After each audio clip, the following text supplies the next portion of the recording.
അങ്ങനെ ഷിംജിത പിടിയിലായിരിക്കുന്നു. പക്ഷേ ഈ അറസ്റ്റിലും ചില കാര്യങ്ങൾ പോലീസ് മറച്ചു വയ്ക്കുന്നു എന്ന ആക്ഷേപമാണ് അവിടെ നിന്നുള്ള നാട്ടുകാർ ഉന്നയിക്കുന്നത്. ആരെയും അറിയിക്കാതെ ഈ അറസ്റ്റ് നടപടികൾ മുന്നോട്ട് കൊണ്ടുപോകാൻ പോലീസ് ശ്രമിച്ചു എന്നാണ് ആക്ഷേപം. ഏതായാലും അതിൻ്റെ വിശദാംശങ്ങൾ വരാനിരിക്കുന്നു. പക്ഷേ കോഴിക്കോട് ഗോവിന്ദാപുരം സ്വദേശി ദീപകിൻ്റെ മരണം പുതിയ ചിന്തകൾക്ക് കേരളത്തിൽ വഴി തുറക്കുകയാണ്. വിഷയം രാഹുൽ ഈശ്വറിനെ പോലുള്ള പല പുരുഷാവകാശ പ്രവർത്തകരും ഏറ്റെടുത്തു കഴിഞ്ഞു. ദീപകിൻ്റെ ജന്മദിനമായ ജനുവരി 17 പുരുഷാവകാശ ദിനമായി ആചരിക്കണം എന്നാണ് ഇപ്പോഴത്തെ പ്രഖ്യാപനം.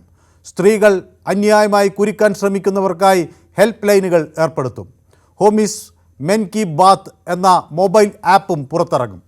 ഒരു സ്ത്രീ പുരുഷ ഏറ്റുമുട്ടലിലേക്ക് സമൂഹം നീങ്ങുകയാണോ എന്ന ചോദ്യം ഇപ്പോൾ ഈ ഘട്ടത്തിൽ ഉയരുകയാണ്. പരസ്പരം ബഹുമാനിക്കുന്ന വിഭാഗങ്ങളായി നിലനിൽക്കാനാകാത്ത വിധം വേർപിരിഞ്ഞോ കേരളത്തിൽ പുരുഷനും സ്ത്രീയും? നിരാലംബരായ സ്ത്രീകളെ സംരക്ഷിക്കുന്നതിനായി രൂപം നൽകിയ നിയമങ്ങൾ വ്യാപകമായി നാട്ടിൽ ദുരുപയോഗിക്കപ്പെടുകയാണോ? പുരുഷന്മാർ വേട്ടയാടപ്പെടുകയാണോ? അവർക്ക് നീതി നിഷേധിക്കപ്പെടുകയാണോ?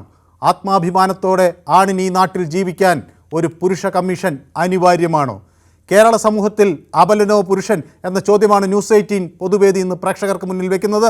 എല്ലാവർക്കും പൊതുവേദിയിലേക്ക് സ്വാഗതം.